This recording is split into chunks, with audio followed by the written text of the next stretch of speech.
On a l'impression que les règles du jeu, celles qui organisent le monde depuis des décennies, sont en train d'être complètement chamboulées là, sous nos yeux.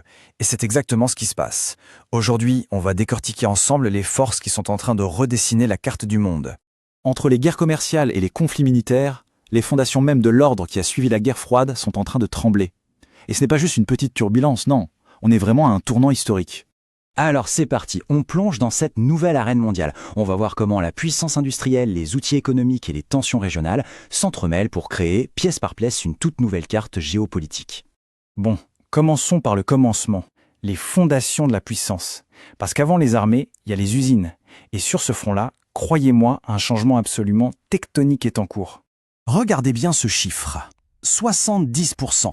C'est la part de la construction mondiale de navires de guerre qui est maintenant assurée par seulement 4 pays. La Chine, la Russie, l'Iran et la Corée du Nord. C'est un basculement de pouvoir militaro-industriel, eh bien c'est tout simplement spectaculaire. Mais comment c'est possible? En fait, le concept est assez simple mais redoutablement efficace. C'est ce qu'on appelle le chantier naval à double usage. Pendant que l'Occident sépare bien la construction civile de la construction militaire, des pays comme la Chine, eux, fusionnent les deux. Un chantier qui peut construire un super pétrolier peut, sans trop de problèmes, produire des frégates. Et ça leur donne un avantage d'échelle qui est juste colossal. Et pour bien comprendre cet avantage, regardez ça. En 2024, tous les chantiers navals américains réunis ont produit 76 000 tonnes brutes. De son côté, une seule et unique entreprise chinoise en a produit 14 millions. Le fossé n'est plus un fossé, c'est un abîme. La puissance industrielle, c'est une chose, mais ce n'est qu'une partie de l'équation. Voyons maintenant comment les outils économiques, eux-mêmes, sont devenus des armes dans cette nouvelle ère de conflit commercial. Et l'arme de prédilection, c'est souvent le droit de douane. Mais attention, il y a une idée reçue très tenace à ce sujet. On pense souvent que c'est le pays qui exporte, qui paie la taxe. En réalité, pas du tout. C'est l'entreprise qui importe la marchandise qui met la main à la poche. Alors, comment ça marche en pratique? C'est une réaction en chaîne. Quand Washington impose un droit de douane, c'est l'importateur américain qui paye la note. Forcément, pour protéger ses marges, il répercute ce coût sur le consommateur. Et le résultat final, ce sont des prix plus élevés dans les magasins, pour tout le monde. Et cet impact, il n'est pas abstrait, il est très humain. Prenez l'histoire de Sandra Martinez. Son entreprise familiale, dépendante des importations, a été frappée de plein fouet par cette augmentation soudaine des coûts. Ce ne sont pas que des statistiques, ce sont des vies, des projets de vie qui sont en jeu. Et l'histoire de Sandra, ce n'est malheureusement pas un cas isolé. À l'échelle macroéconomique, l'impact est très clair. D'après la Tax Foundation, ces politiques, ça se traduit concrètement par une hausse d'impôts de 1 100 $ en moyenne pour chaque foyer américain en 2025. Toutes ces tensions, industrielles et économiques, elles ne se déroulent pas dans le vide. Elles convergent et s'enflamment dans des points chauds géopolitiques.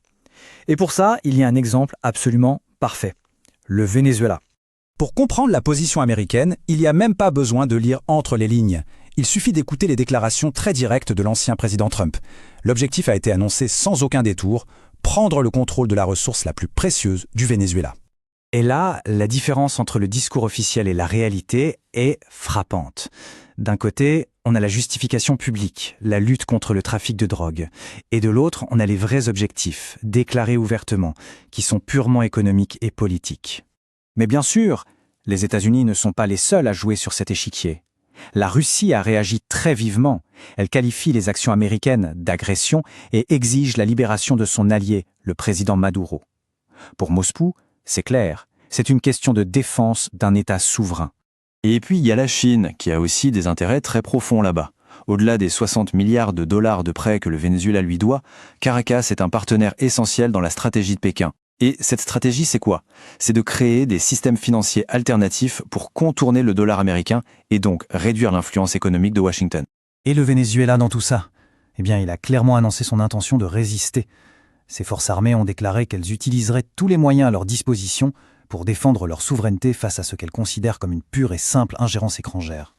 Ok, maintenant prenons un peu de recul. Qu'est-ce que tous ces événements nous disent sur l'état du monde? Comment est-ce que tous ces points se connectent pour former une image plus globale? Ce qui est assez fascinant, c'est de voir de vieilles doctrines qui sont remises au goût du jour.